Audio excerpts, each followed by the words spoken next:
कि प्रकृति की पूजा करते हैं हमारे आदिवासी समाज, और सबसे ज़्यादा प्रकृति पर हमला सरकार जब से बनी, जिसकी सरकार हो, मेरा उसमें नहीं जाना, मैं किसी की विरोध करने नहीं खड़ा हुआ हूँ, लेकिन प्रकृति पर, जमीन पर सबसे ज़्यादा हमला अंग्रेजों के बाद, उससे अधिक हमला यदि किसी ने किया है आदिवासी की संस्कृति पर, उसके जीवन पर, उसकी ज़मीन पर।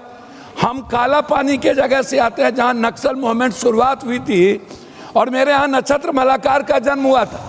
हम उस मूवमेंट को देखे हैं जहाँ पर सबसे ज़्यादा जमींदार थे और आज भी सबसे ज़्यादा जमींदार है। उस इलाके से ज़्यादा जमींदार हिंदुस्तान में कहीं नहीं है। मैडम, मैं सिर्फ सॉल्यूशन की बात करूँगा। मैं माननीय गृह मंत्री जी से आग्रह करूँगा कि कार्बन क्रेडिट से सीधी कमाई आदिवासियों को सिर्फ जंगल का रक्षक ना, कार्बन उत्सर्जन कम करने के लिए मिलने वाले ग्लोबल कार्बन क्रेडिट का पैसा सीधे जंगल बचाने वाली आदिवासी ग्राम सभा में जाए। भविष्य के कौशल और शिक्षा आदिवासी युवाओं की उनकी अपनी मातृभाषा गोंडी संथाली में ड्रोन पायलटिंग, कोडिंग, एआई, आधुनिक कृषि तकनीकी सिखाएं ताकि भविष्य टेक्नोक्रेट आदिवासी के बच्चे बन पाए। आदिवासी के पास मौजूदा जड़ी बूटी, ट्रिबल मेडिसिन और कला का ज्ञान, मैडम, हम जीआई और बौद्धिक संपदा, इंटेलेक्ट प्रॉपर्टी अधिकार दिलाए ताकि वह अपने उत्पाद सीधे ग्लोबल मार्केटिंग में बेचकर करे।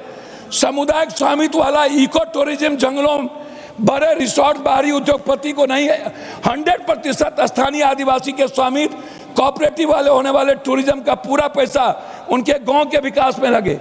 बाल केचन से जमीन की सुरक्षा, वन अधिकार एफआरआई के तहत गए पट्टे ब्लॉकचेन के जरिए 100 डिजिटल कर दिया जाए ताकि भूमाफिया या भ्रष्ट अधिकारी उनकी जमीन और कागज में हराफारी ना करे। टेलीमेडिसिन और ड्रोन डिलीवरी, सुदूर जंगलों में एआई आधारित टेलीमेडिसिन कियोस्क स्थापित किया जाए। आपातकाल में दवाई, एंटी वेनोम आदि बिना सड़क का इंतजार किए सीधे मेडिकल ड्रोन के जरिए उनके गांव तक पहुंचाया जाए। स्मार्ट प्रशासन, त्वरित न्याय। मैडम, मैं पॉइंट ही बोल रहा हूं। मैडम, मेरा ग्राम सभा में असली ताकत पीएसए एक्ट, जंगल की उपज, माइनर फॉरेस्ट्री प्रोडक्ट्स, जमीन का अधिग्रहण आदिवासी के विटो पावर को दें, बेहतरीन अफसरों की तैनाती। आइए, इस पर मेरा आर्थिक हिस्सेदारी का स्वामित्व, इकोनॉमिक इंटेलिजेंस। आर्थिक आज़ादी के बगैर हम किसी चीज़ की कल्पना नहीं कर सकते हैं।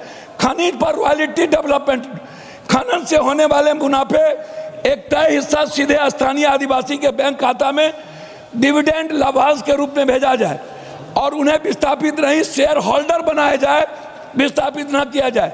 माइक्रो इंडस्ट्रियलाइजेशन, माइक्रो फैक्ट्रीज संसाधन लूटने के लिए सड़कें ना बल्कि जंगल में ही इमली या महुआ की प्रोसेसिंग यूनिट्स लगाए जिनका मालिकाना हक आदिवासी, दलित और सहकारी को मिले। सम्मानजनक सरेंडर, इसका मैं आग्रह करूंगा कि जो भी नक्सलियों को आप सरेंडर कराते हैं उन्हें तत्काल वहीं पर फॉरेस्ट गार्ड के रूप में उनको दिया जाए। सटीक सुरक्षा ग्रिड, स्मार्ट सिक्योरिटी।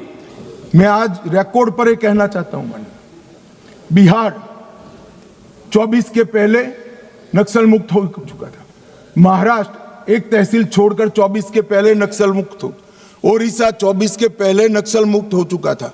झारखंड एक जिला छोड़कर 24 के पहले नक्सल मुक्त हो चुका था। सिर्फ छत्तीसगढ़ नहीं हुआ था क्योंकि वहां कांग्रेस की सरकार थी। मुझे कहने में कोई संकोच नहीं है क्योंकि सत्य बोलते हुए कहीं पर कोई भी स्थान का विचार नहीं कहना चाहिए। सत्य बोलने के लिए ही होता है। छत्तीसगढ़ कांग्रेस की सरकार ने नक्सलवादियों को बचा कर रखा था। और मान्यवर, यहां दूसरी तारीख आती है 24 अगस्त 2024 की शुरुआत में हाँ एलिगेशन ही है, एलिगेशन है, हाँ एलिगेशन, समर्थन करना है। एक मान्यवर, मैं किसी व्यक्ति के सामने नहीं कर रहा हूं, मुझे रूल्स न समझाएं। और व्यक्ति के सामने करना है तो भूपेश बागल को पूछो, प्रूफ रजू करूं क्या यहां पर? हाँ बोले तो बोलो वरना फंस जाओगे। मान्यवर, जनवरी 2024 में, जनवरी 2024 में पूछ के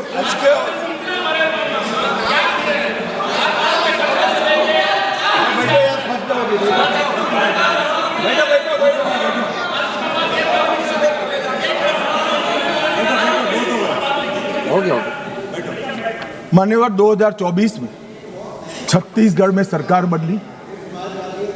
उसके दूसरे ही महीने मैं वहां गया था। भाजपा की सरकार ने पूरा समर्थन का भरोसा दिया, साझा रणनीति बनी और 24 अगस्त 2024 को मैंने घोषित किया था कि 21 मार्च 2026 को ये नक्सलवाद पूरे देश से हम समाप्त करें।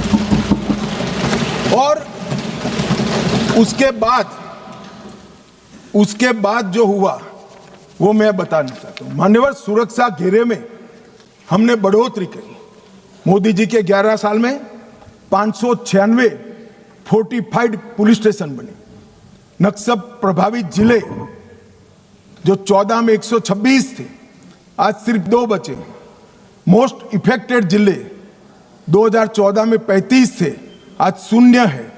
नक्सल घटनाएं दर्ज करने वाले पुलिस स्टेशन जो 350 थे, आज 7 है।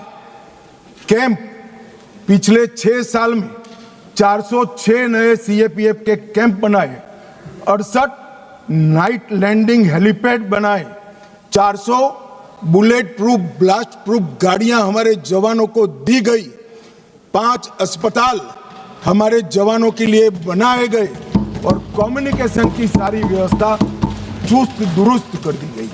मान्यवर, परिणाम क्या हुआ? यहां बहुत सारे सांसदों ने कहा कि मारना नहीं चाहिए, वार्ता करनी चाहिए। मैं आंकड़े उनके लिए पढ़ रहा हूं। 24, 25 और 26 इसका संयुक्त आंकड़ा मान्यवर में पढ़ता हूं। मारे गए नक्सली 3 साल के अंदर 26 के अब तक मार्च तक 706 नक्सली मुठभेड़ में मारे गए। गिरफ्तार कितने हुए मान्यवर? 2218 गिरफ्तार हुए। उनको पकड़कर हमने जेलों में डाला है, अदालतों की शरण में ले गए और आत्मसमर्पण कितना किया? 4839 लोगों ने आत्मसमर्पण किया।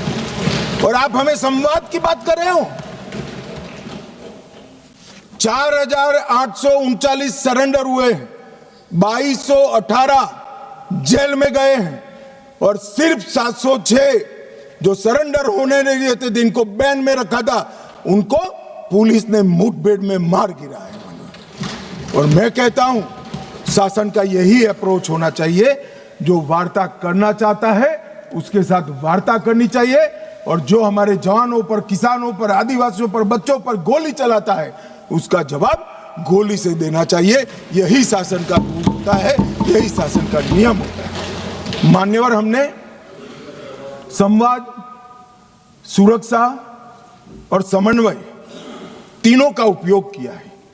नवीनतम टेक्नोलॉजी का उपयोग करा है, सटीक निगरानी और ढेर सारे टेलीफोन बिलों का विश्लेषण करा है।